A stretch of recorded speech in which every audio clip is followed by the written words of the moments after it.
आणि शरद पवार यांच्यापेक्षा पार्थ पवारांची मालमत्ता जास्त आहे। शरद पवारांकडे 60 कोटी 71 लाख रुपयांची मालमत्ता, पार्थ पवारांकडे 88 कोटी 33 लाख रुपयांची मालमत्ता।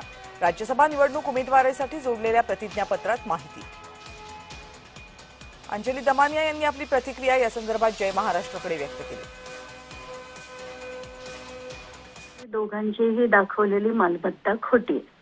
शरद पवार अतिशय शातीर राजकारणी आहेत। ते आतापर्यंत त्यांची याच्या मला वाटतं 1000 पट जास्त त्यांची मालमत्ता असेल, पण ते दाखवणार नाहीत आणि त्यांना त्याच्यातलं सगळं माहिती आहे। आता त्याच रांगेत कुठेतरी पार्थ पवार आलेला आहे आणि तो देखील आता बऱ्याच गोष्टी कशा लपवायच्या याचे वगैरे धडे घेत असेल। पण मला असं वाटतं की या दोघांचीही मालमत्ता खरी नाही, ती याच्या कितीतरी पट जास्ती आहे। आणि आपण सगळ्यांनी मिळून खरं तर आक्षेप हाच घेतला पाहिजे की आताच्या घटकेला या पार्थ पवारकडे ही 88 कोटी सुद्धा आली कुठून।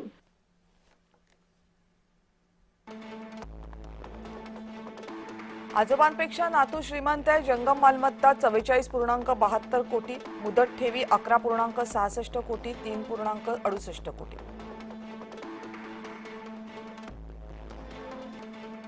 रोख रक्कम 1.25 लाख, 5.20 लाख पार्थ पवारांकडे।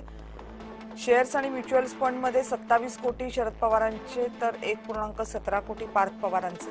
सोनं चांदीमध्ये 3.85 कोटी, 1.31 कोटी पार्थ पवार।